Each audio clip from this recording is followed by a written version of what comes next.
All right, ready for chapter 10? Just couldn't wait for this one. Chapter 10, Absolute Zero. The first sign of returning consciousness was cold, then sound. She was aware of voices that seemed to be traveling through her across an Arctic waste. Slowly, the icy sounds cleared, and she realized that the voices belonged to her father and Calvin. She did not hear Charles Wallace. She tried to open her eyes, but the lids would not move. She tried to sit up, but she could not stir.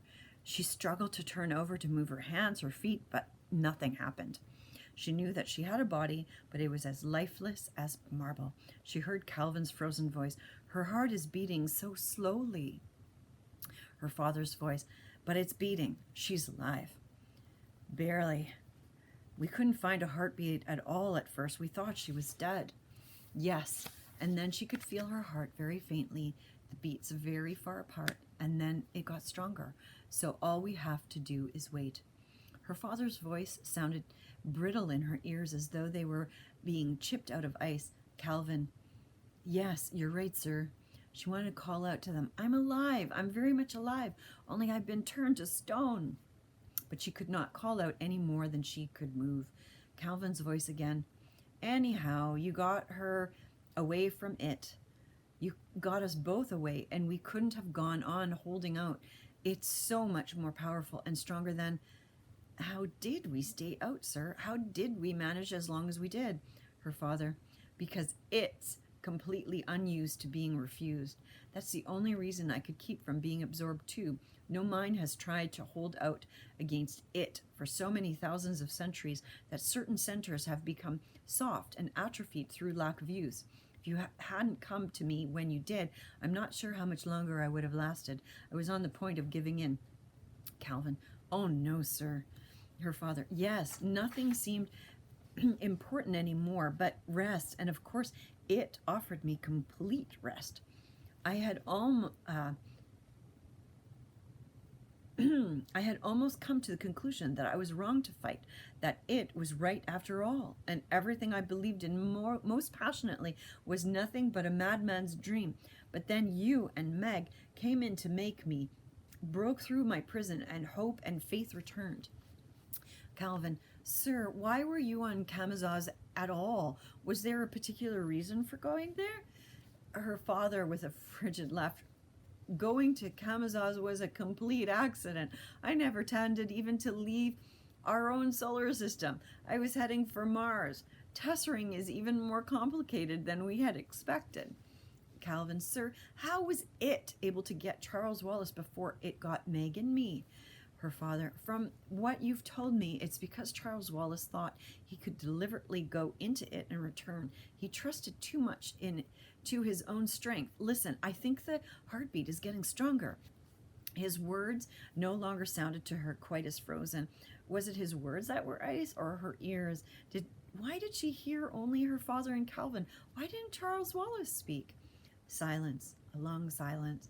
Then Calvin's voice again. Can't we do anything? Can't we look for help? Do we just have to go on waiting?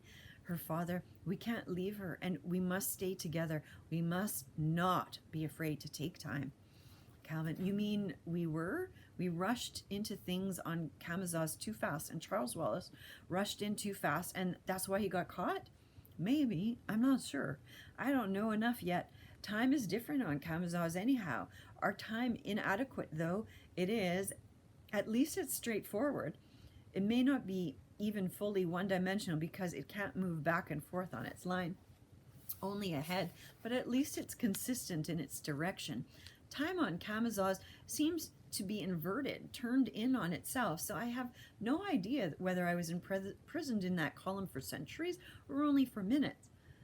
Silence for a moment. Then her father's voice again. I think I feel a pulse in her wrist now. May could not feel his fingers against her wrist. She could not feel her wrists at all. Her body was still stone, and her mind was beginning to be capable of movement. She tried desperately to make some kind of a sound, a signal to them, but nothing happened. Their voices started again. Calvin, about your project, sir, were you on it alone? Her father, oh no, there were half a dozen of us working on it, and I dare say a number of others we don't know about. Certainly, we aren't the only nation to investigate along that line. It's not really a new idea, but we did try very hard not to let it be known abroad that we were trying to make it practicable. Did you come to Camazaz alone, or were there others with you? I came alone. You see, Calvin, there was no way to try it out ahead with rats or monkeys or dogs, and we had no idea whether it would really work, on whether it would be complete bodily disintegration. Playing with time and space is a dangerous game. But why you, sir? I wasn't the first. We drew straws, and I was second. What happened to the first man? We don't... Look! Did her eyelids move? Silence. Then, no, it was only a shadow. But I did blink, Meg tried to tell them. I'm sure I did, and I can hear you. Do something. But there was only another long silence, during which perhaps they were looking at her, watching for another shadow, another flicker.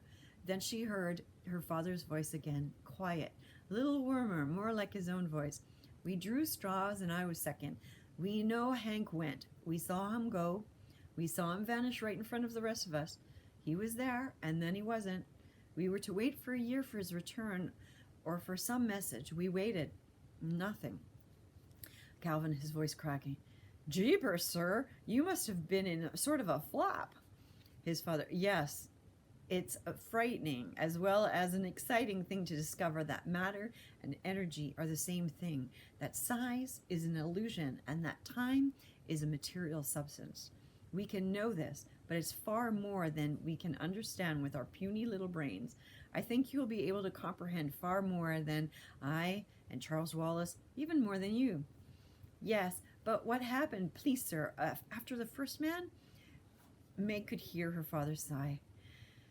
Then it was my turn. I went, and here I am, a wiser and a humbler man. I'm sure I haven't been gone 2 years. Now that you've come, I have some hope that I may be able to return in time. One thing I have to tell the others is that we know nothing. Calvin, what do you mean, sir? Her father, just what I say. We're children playing with dynamite. In our mad rush, we've plunged into this before with a desperate effort. Meg made a sound. It wasn't a very loud sound, but it was a sound. Mr. Murray stopped. Hush, listen. Meg made a strange croaking noise. She found that she could pull open her eyelids. They felt heavier than marble, but she managed to raise them. Her father and Calvin were hovering above her. She did not see Charles Wallace. Where was he? She was lying in an open field of what looked like rusty, stubby grass. She blinked slowly and with difficulty. Meg, her father said. Meg, are you all right? Her tongue felt like a stone tongue in her mouth, but she managed to croak. I can't move. Try, Calvin urged. He sounded now as though he were very angry with her. Wiggle your toes. Where are your fingers? I can't. Where's Charles Wallace? Her words were blunted by the stone tongue. Perhaps they could not understand her, for there was no answer. We were knocked out for a minute, too, Calvin said suddenly. You'll be all right, Meg. Don't get panicky. He was crouched over her, and though his voice continued to sound cross, he was peering at her with anxious eyes. She knew that she must still have her glasses on because she could see him clearly, his freckles, his stubby black lashes, the bright blue of his eyes. Her father was kneeling on her other side. The round lens of Mrs. Hu's glasses still blurred his eyes. Then he took one of her hands and rubbed it between his. Can you feel my fingers? He sounded quite calm, as though there was nothing extraordinary in having her completely paralyzed.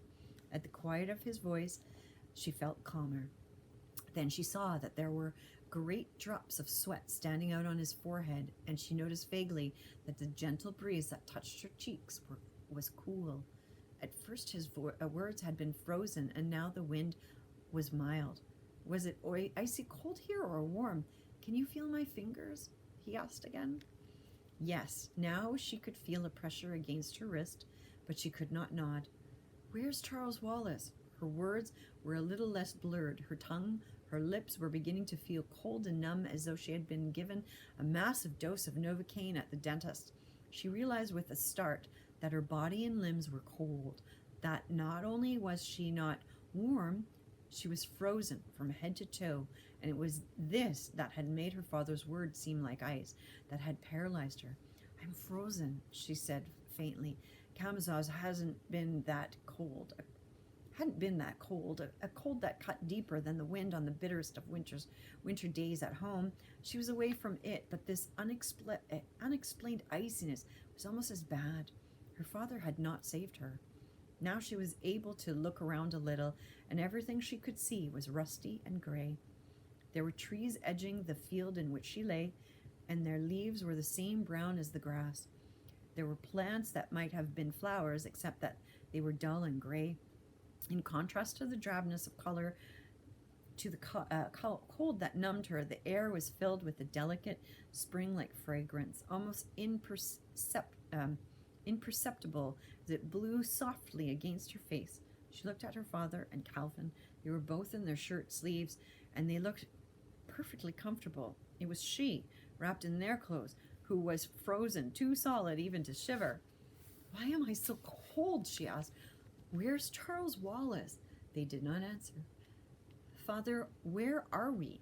Mr. Worry looked at her soberly. "I don't know, Meg. I don't tesser very well. I must have overshot somehow. We're not on Kamazaz. I don't know where we are. I think you're so cold because we went through the black thing, and I thought for a moment it was going to tear you away from me. Is this a dark planet?" Slowly her tongue was beginning to thaw. Her words were less blurred. "I don't think so," Mr. Murray said, "but I know so little about anything that I can't be sure. You shouldn't have tried to test her then." She had never spoken to her father in this way before. The words seemed hardly to be hers. Calvin looked at her, shaking his head. "It was the only thing to do. At least it got us off Kamazaz." "Why did we go without Charles Wallace? Did we leave? We just leave him there?" The words that were not really hers came out cold and accusing. "We didn't just leave him," her father said. "Remember that the human brain is a very delicate organism, and it can be easily damaged. See, Meg," Calvin crouched over her, tense and worried. "If your father had tried to yank Charles away when he tessered us, and if it had kept grabbing hold of Charles, it might have been too much for him, and we'd have lost him forever. And we had to do something right then." "Why?" "It was taking us. You and I were slipping, and if your father had gone on trying to help us, he wouldn't have been able to hold out much longer either." "You told him to tesser?" Meg charged Calvin. "There isn't any question of blame," Mr. Murray cut in severely. "Can you move yet?" All Meg's faults were uppermost in her now, and they were no longer helping her.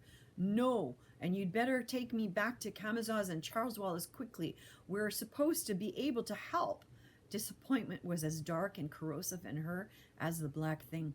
The ugly words tumbled from her cold lips, even as she herself could not believe that it was her father, her beloved, longed for father, that she was talking to in this way.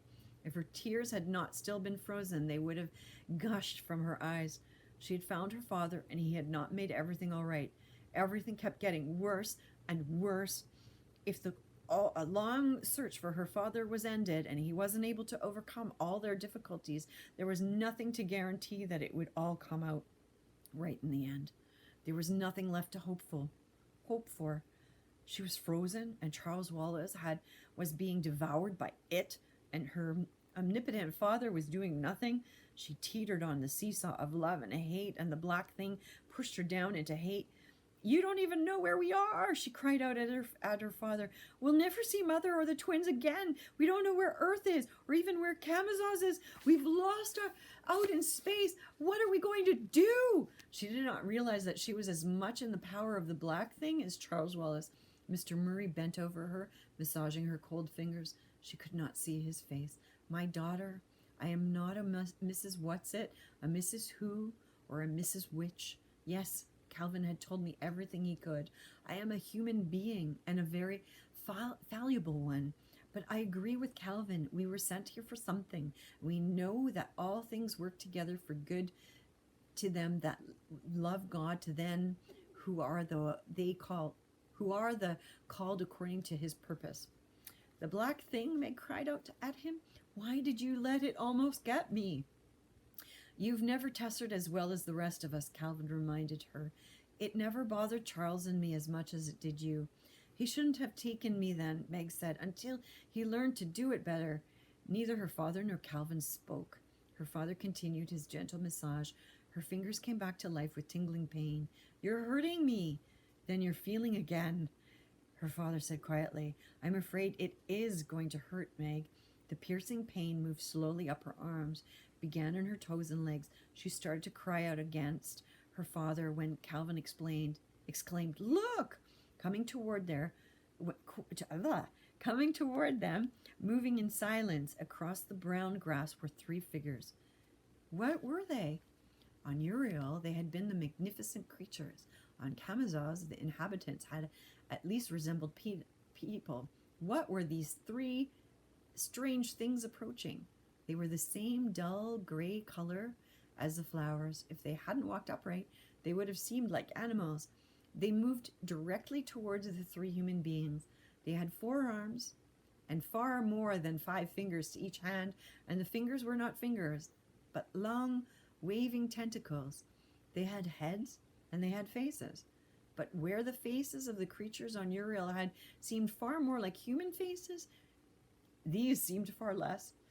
Where the features would normally be, there were several indentations, and in place of ears and hair were more tentacles. They were tall. Meg realized as they came closer, far taller than any man. They had no eyes, just soft indentations. Meg's rigid, frozen body tried to shudder with terror, but instead of the shudder, all that came was pain. She moaned. The thing stood over them. They appeared to be looking down at them, except that they had no eyes with which to see. Mr. Murray continued to kneel by Meg, massaging her.